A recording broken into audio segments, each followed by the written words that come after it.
والذین، اور وہ جو یتوفون منکم، تم میں سے فوت ہو جائیں، وَيَذَرُونَ أَزْوَاجًا، اور اپنی بیویاں چھوڑ جائیں، وصیۃً لِأَزْوَاجِهِمْ، اور وصیت کریں اپنی ازواج کے لیے، متاعًا إِلَى الْحَوْلِ غَيْرَ إِخْرَاجٍ، پورے 1 سال کے ساز و سامان کی، ان کو گھر سے نکالے بغیر، فَإِنْ خَرَجْنَا، بس اگر وہ نکل جائیں، فَلَا جُنَاحَ عَلَيْكُمْ، تو تم پر اس کا کوئی گناہ نہیں، فی ما فعلنا فی انفسہن من معروف، جو ان کو بہتر لگا انہوں نے شریعت کے مطابق کیا، واللہ عزیز حکیم، اور اللہ غالب حکمت والا ہے۔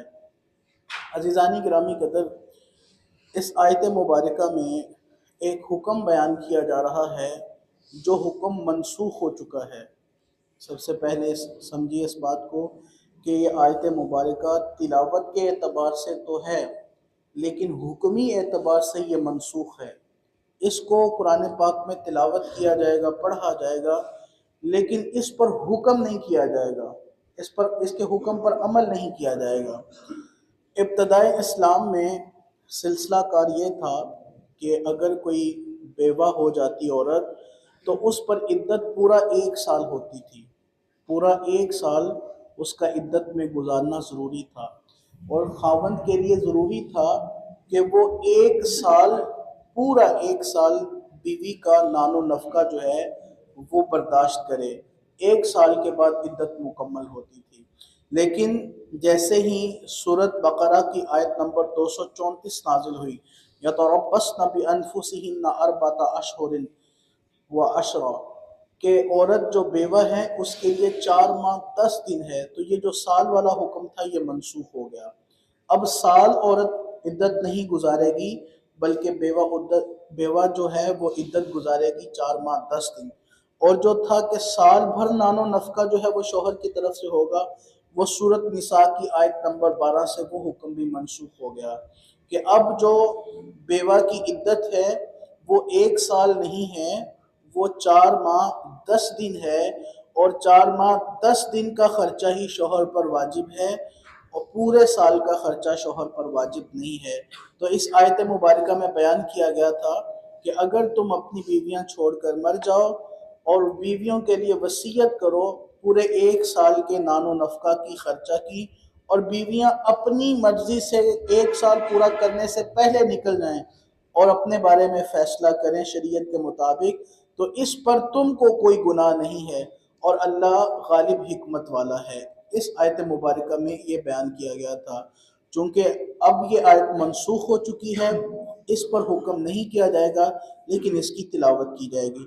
پھر اللہ رب العزت نے آگے فرمایا، آیت نمبر 241، فرمایا وَلِلْمُطَلَّقَاتِ، اور جو طلاق والیاں ہیں، طلاق یافتہ ہیں، متاع بالمعروف، شریعت کے مطابق ان کے لیے ساز و سامان ہے، ان کے لیے نان و نفقہ ہے، حقاً علی المتقین، یہ واجب ہے پرہیزگاروں پر۔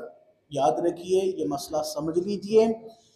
ہمارے ہاں یہ ہوتا ہے جب عورت کو طلاق دی جاتی ہے تو جو کچھ اس کے پاس ہوتا ہے وہ چھین لیا جاتا ہے اور اس کو گھر سے نکال دیا جاتا ہے، جبکہ مسئلہ یہ نہیں ہے۔ شریعت یہ کہتی ہے اگر عورت کو طلاق دی ہے تو اس کو گھر سے نہیں نکالنا، عدت وہ اپنے شوہر کے گھر میں گزارے گی، اور پوری عدت کے جتنے بھی ایام ہیں شوہر پر واجب ہے اس کا نان و نفقہ اٹھانا، اس کا خرچہ اور اس کی رہائش کا بندوبست، انتظام، یہ شوہر پر واجب ہے۔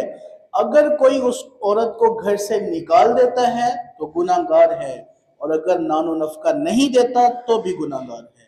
یہ بات سمجھ لیجئے، اگر کسی صاحب نے کسی عورت کو طلاق دی تو اس کے عدت کے ایام میں اس کے رہنے کی جگہ اور اس کے کھانے پینے کا انتظام یہ اس کے ذمہ ہے، اور وہ اسی کے گھر میں رہے گی، اسی کی ذمہ داری میں رہے گی، اور جب عدت مکمل ہو جائے گی تو پھر وہ اس کے گھر سے جا سکتی ہے۔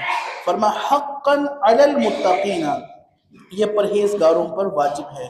پھر اگلی آیت میں فرمایا کذالک، اسی طرح، یبین اللہ، اللہ وضاحت کے ساتھ بیان فرماتا ہے، لکم، تمہارے لیے، آیاتی ہی اپنی آیتوں کو لعلکم تعقلون تاکہ تم سمجھ سکو۔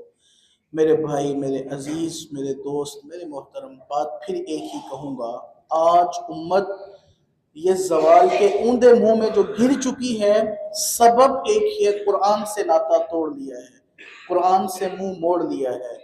آج بڑے بڑے لوگ، بڑے بڑے پڑھے لکھے، وہ قرآن کے اگینسٹ آ رہے ہیں، قرآن کے مخالف سمت چل رہے ہیں۔ عورت یہ ایک زندگی کا حسن ہے، یہ ایک خوبصورتی ہے۔ اسلام نے عورت کو اپنانے کا بھی ایک خوبصورت امتزاج دیا ہے۔ اگر نہیں بن پا رہی، مزاج نہیں مل رہا، تو پھر چھوڑنے کا بھی ایک حسین طریقہ دیا ہے، ایک خوبصورت طریقے کے ساتھ چھوڑنا ہے۔ فرمایا وَلَا تَنْسَوُا الْفَضْلَ بَيْنَكُمْ، تم نے آپس میں جو تمہارا اللہ نے تمہارے درمیان فضل رکھا تھا اس کو نہیں بھولنا، جو شفاقت تھی، جو کرامت تھی، جو کریمانہ انداز تھا، فرمایا اس کو نہیں بھولنا۔ لیکن الامان والحفیظ، گھر اجڑ گئے، معاشرہ تباہ ہو گیا، بستیاں فنا ہو گئیں۔